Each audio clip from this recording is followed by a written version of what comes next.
What's up, folks? What is up? Hello. You, none of you have probably ever heard of me. I'm just another nameless player. You'll probably never hear of me again after this. But I'm just gonna give my 2 cents on the latest version of Genshin Impact 3.0, and perhaps this will resonate with whoever happens to watch this. This is mostly for myself, just to organize my thoughts, uh, get my thoughts out there, um, and this is just a record of that, basically. Um, Spoilers. I'm not going to talk about spoilers. The most I'm going to probably be saying is I'm going to be talking about the themes of Genshin 3.0's story, but I'm not going to be talking about any specific details that actually happen in the story. I'm just going to be telling about how it made me feel, what I thought was well done, and what could have been improved. And I'll be talking about the overall themes, the motives for the story events. So I don't know if you would consider that a spoiler or not, but that's about as far as I'm going to go into the actual details of the story. Who am I? Again, I am nobody. I am a game artist myself. I do make visuals for games, and as a game artist, I have to say that this game world is extremely well made. It is pretty incredible what they've been able to do, the scale of it that they've been able to do it, and also just how many platforms they've been able to get this thing to run on, which is just crazy. It runs beautifully on. It is a beautiful world, and it's beautiful on all platforms, which is just incredible, especially with the technology gap widening between the lower platforms like Switch versus like the PlayStation 5 and PC platforms. It runs on everything, which is incredible. So kudos there to the art team for being able to optimize this game so well. So yeah, I'm a game artist. I'm also a novelist. I like to write stories. I'm really into narrative games. I like writing stories for games. And this time around, MiHoYo has done they've doubled down, I think, compared to their previous expansions on creating a story for this expansion, for this 3.0 version. And I like it, personally, I like it a lot. So yeah, I guess what we'll open up with is their focus, their increased focus on narrative and story in this version. It feels like the storytelling is a lot more coherent, and it's a lot more. Everything is voice acted. There's not nearly as much text reading because it's all voice acted, which had to be a lot of time and effort. Not to mention doing all the lines for all the characters. Paimon's got to be fucking tired as hell. Um, but yeah, they managed to do it in all the languages too, which is pretty awesome. And this shifted to increased narrative. I like it. And the story that they've come up with this time, like this is some of the best. This is again some of the best storytelling I've seen in video games in a very long time. The best storytelling I've seen being, oh gosh, I can't remember the earlier stuff I got hooked onto. More recent stuff I remember is like Final Fantasy 14 and Nier and the Witcher caliber storytelling. Like those are the narrative games that you like. If you're a story lover, if you like storytelling, if you want a good narrative to follow along with, those are the games you want to play. And this is right up there with them. This is incredible. I was not expecting this from good storytelling to this extent from MiHoYo. And their storytelling it's also gotten a lot more. I already said it, but it's a lot more coherent. Like there's not the cutscenes actually do illustrate most of what's going on. You're not kind of left wondering what the fuck was that. It's actually done pretty well, so kudos there. And I find that this increased, I have a feeling that this increased focus on the storytelling is going to polarize the audience a lot more because there's people who like storytelling a lot, myself included, and I absolutely do not mind at all uh, the increase in cutscenes and dialogue text. That's what I play this game for. I enjoy it, the lore and story of this game. But there's other people who just don't. There's people who play games and they don't care about story or narrative. They want to, have the gameplay. They want to play the game and just go around and collect their stuff, do their challenges, get really, master the game.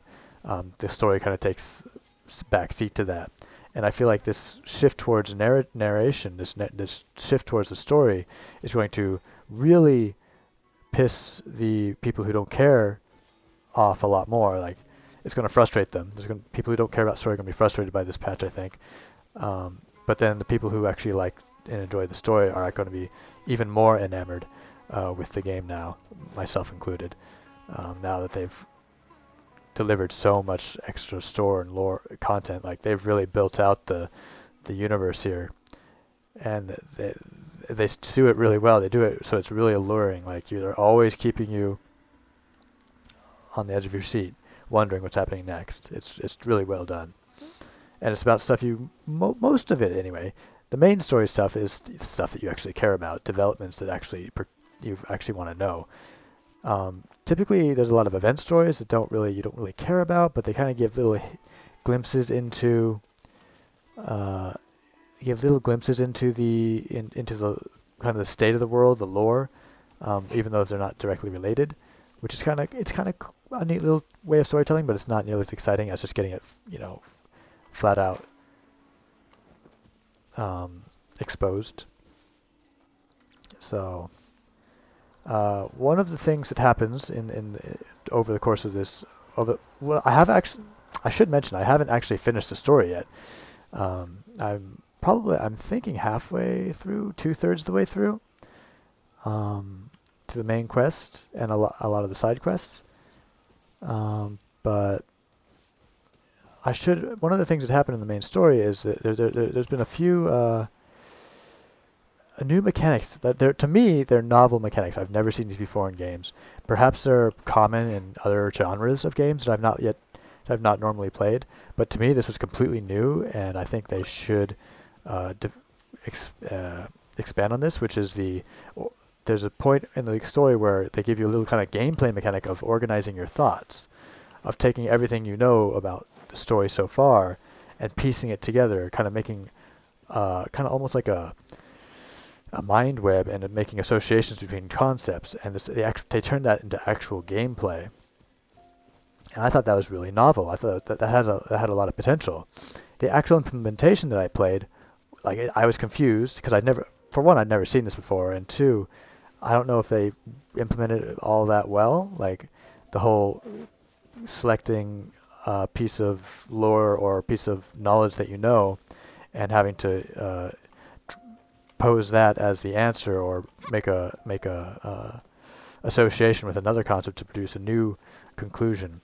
The whole mind web play, that I don't think it was done particularly well, but they made an attempt, and I think it's a really interesting concept. I think that it has a lot of potential. I think if they refine that, it has a lot of good potential to serve them well in the future. For me, though, the first time was a little confusing, didn't really know what was going on, but that might just be because I've never seen that mechanic before. The second thing, and this isn't part of the 3.0 expansion, this is from the Island expansion, which was the riddle games on Fischl's Emenakreich Island. I love the hell out of those, the riddle puzzles. Because there's nothing you need to really program. There's no extra programming, or you don't need to make extra gimmicks for it.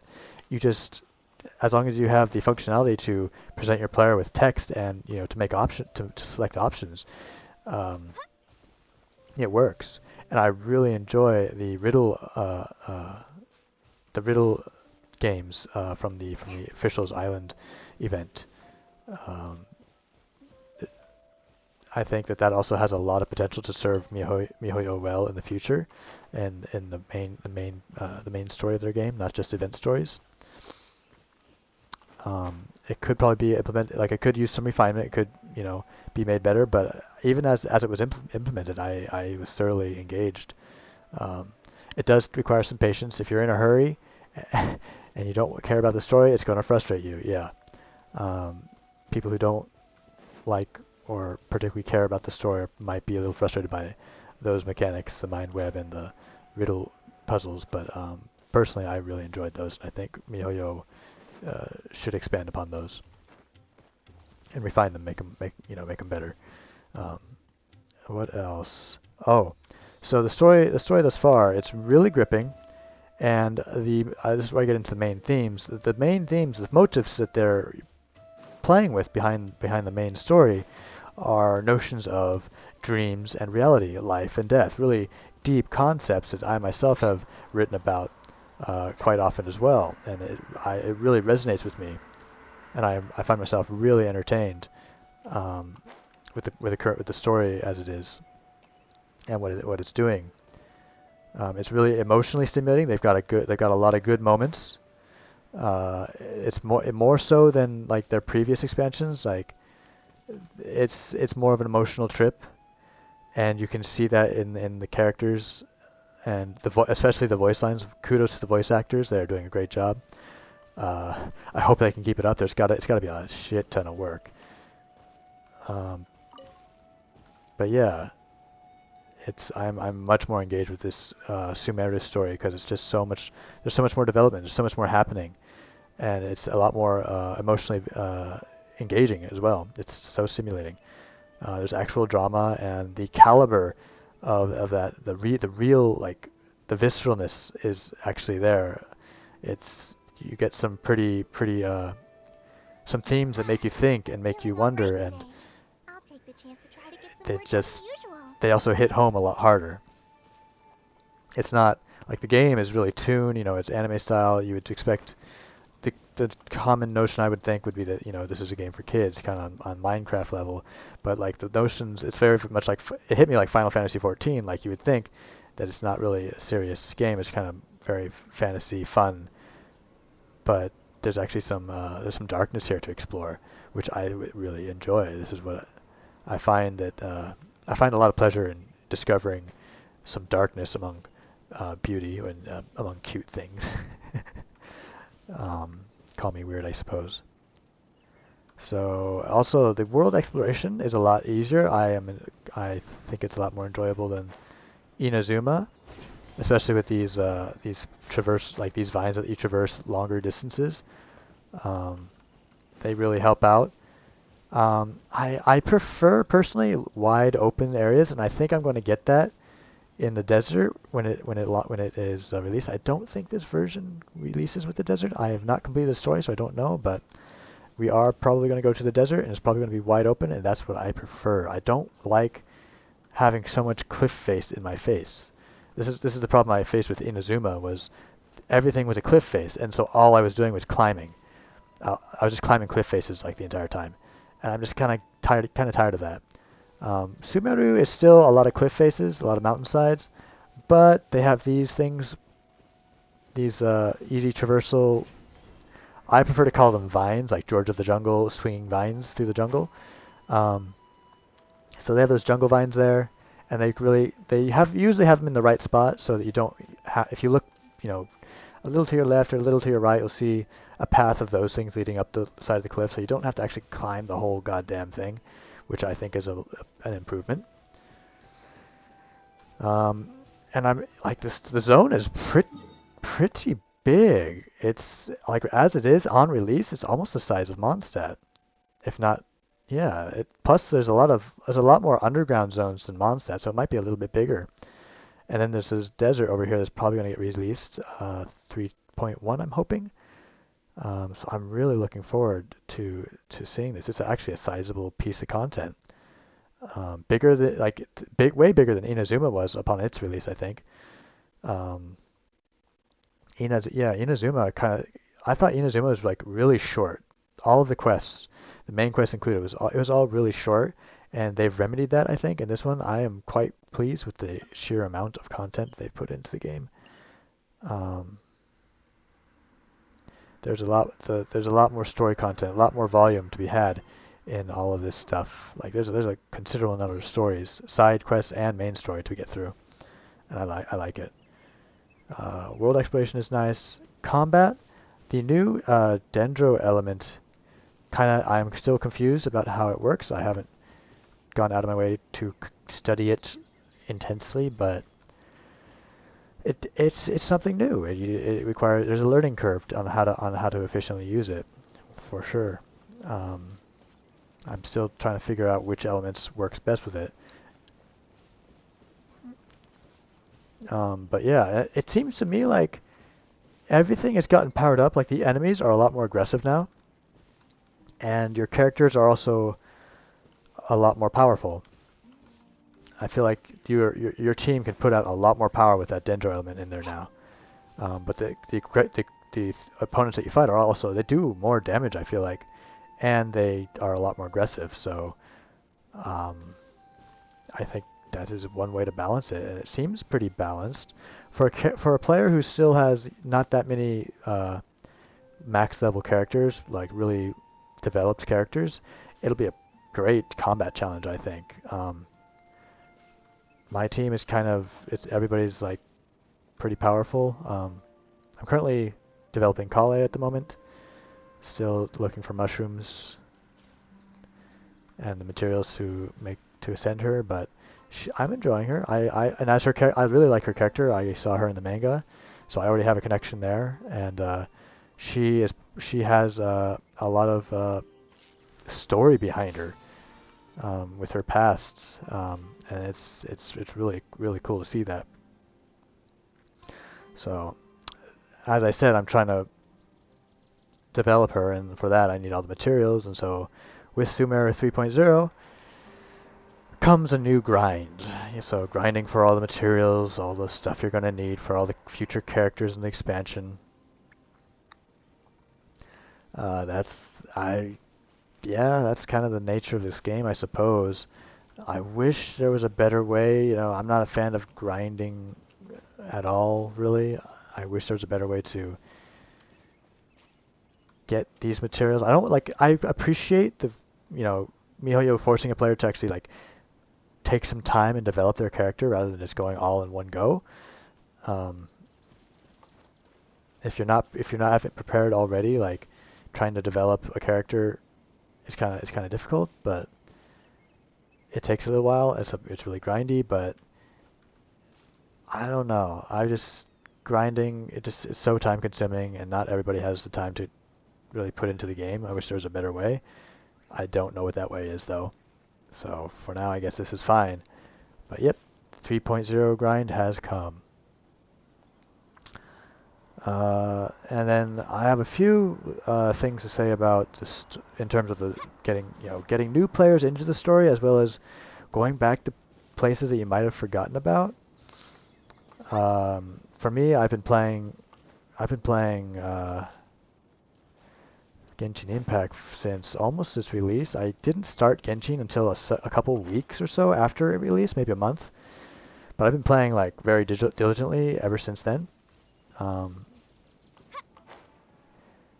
And I was years ago. I was back in 2019 or 20 or something. And I have forgotten a lot of the Mondstadt story quests and the Liyue story quests. So I'm really hoping that MiHoYo eventually comes up with a way to put old cutscenes and dialogues into the archive and letting players revisit those moments in the past.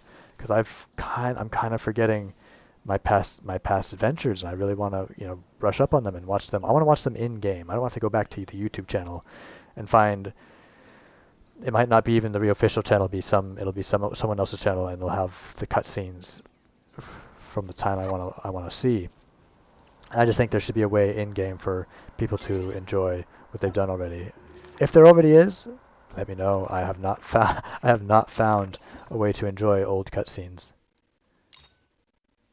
You can enjoy the old dialogues, but I don't see a way to bring out those cutscenes again. I really want to see them again.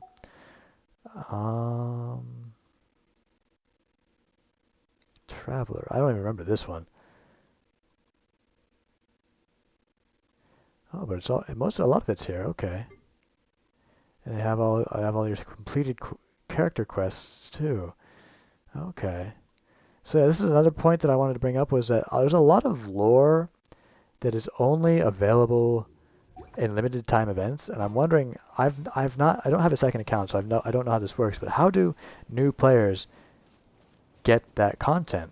The little story tidbits that were exposed in those event time limited events. Like how do new players get in on that? And I'm thinking like MiHoYo needs to make a way for players to get in on the story that was revealed in those those limited time events. So if there is a way, maybe I just don't know about it. If not, then I think there needs to be a way put into the game. So that's my thoughts on getting new players into the story, and also revisiting and refreshing an existing player's knowledge of the game.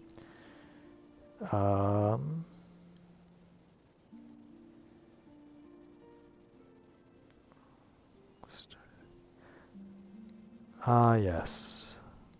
So that's about most of what I wanted to cover. What I just wanted to rant about, organize my thoughts. The majority of my thinking is pertaining to the narrative and the storytelling that MiHoYo has done in this 3.0 patch, and I think it's up there on like the quality of the story and the engagement is on par with what you would find in a full-fledged AAA RPG like Final Fantasy XIV, Nier Automata, and The Witcher. I am really impressed. Again, those three they're all comparable, but they're all kind of they're all of their own genre. You know, The Witcher is a lot more visceral, a lot more bloody, very much more adult-oriented themes. Final Fantasy, again, kind of a step down from The Witcher, not as visceral, but still can be pretty dark and is very emotionally moving. And Genshin just kind of takes a little bit from each of those and manages to put it into the game, either explicitly or very subtly. And I really like what they've done. They've managed to keep me engaged and stimulated through their story. So this time, 3.0 story, great job. I'm hoping they can keep it up. And I'm hoping, this is one of my fears, is that they've got so much potential here, so much lore and story and such a huge world. I'm really worried that they're not going to be able to follow through on everything. There's going to be a shit. I'm worried there's going to be a shit ton of untold stories, half-told stories, things that they never get around to. For example, one of those things being Noelle. I'm really curious. Like, is she ever going to become a full-fledged Knight of Favonius? That's something I got invested in with her hangout event, and they never got back to it. And so it's stuff like that I worry about. The loose ends. How many? They have so much here. No way in hell are they going to be able to tie up all the loose ends. What is going to be left untied? So we'll just have to see just how good they are at keeping track of all their loose ends and seeing if they manage to get around to them all. But yeah, that's one of my concerns for this game going forward. Hopefully they manage to keep it all together and even keep up this quality or even surpass it. That would be mind blowing if they were actually able to surpass what they've got going right now. Very impressive though. Kudos. Keep up the good work.